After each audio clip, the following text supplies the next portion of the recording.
10 দিন ধরে না খেয়ে থাকা মেয়েটি একদিন সমুদ্র তীরে একটি শামুক খুঁজে পায়। ক্ষুধায় কাতর সে না ভেবেই সেটি ভেঙে মুখে দিয়ে ফেলে, কিন্তু সঙ্গে সঙ্গে এক তীব্র মাছের গন্ধে মুখ থেকে ফেলে দেয়। ঠিক তখনই সে দেখতে পায় সামনে টম বসে আছে। টমের সামনে ছিল একদম তাজা সাশিমি, যা সে নিজের বিশেষ সসে ডুবিয়ে খাচ্ছিল। মেয়েটি বুঝলো বাঁচার শেষ সুযোগ এটাই। সে ইচ্ছে করে টমের সামনে দিয়ে হাঁটলো। টম তাকে দেখে ডাকলো, কিন্তু ক্ষুধায় কাহিল মেয়েটি প্রথমে পাত্তা দিল না। শেষে টম যখন তাকে মাছ দিল, সে লোভ সামলাতে না পেরে তাড়াতাড়ি খেতে শুরু করলো। নারকেলের জল পেয়ে তার কিছুটা স্বস্তি এলো। খাওয়া শেষে কৃতজ্ঞতায় সে টমের গালে এক চুমু খেলো। তারপর থেকে টম প্রতিদিন সমুদ্র থেকে মাছ এনে দিত, আর মেয়েটি তার সঙ্গে মিলে একটি ছোট্ট ঝুপড়ি বানাতে লাগলো। সময়ের সঙ্গে সঙ্গে তারা একে অপরের কাছাকাছি আসতে শুরু করলো।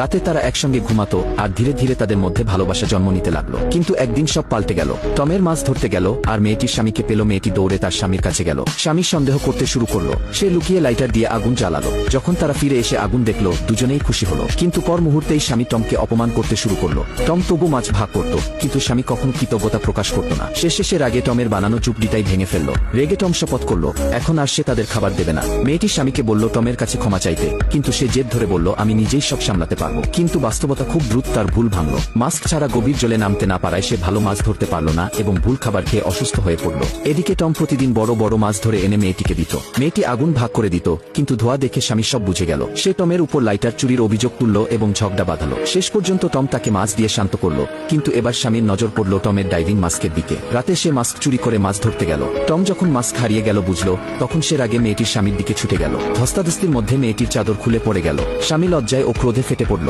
মাস্ক নিয়ে সে ঝুপড়িতে ফিরে এলো এবং ধরা মাছ দেখালো, কিন্তু মেয়েটি তার চোখের দিকে তাকাতে পারল না। শেষ পর্যন্ত স্বামী সত্যিটা জেনে গেল। এই কয়েকদিনে মেয়েটি আর টমের মধ্যে সম্পর্ক গড়ে উঠেছিল। রাগে উন্মত্ত হয়ে সে মেয়েটির অনুনয় উপেক্ষা করল।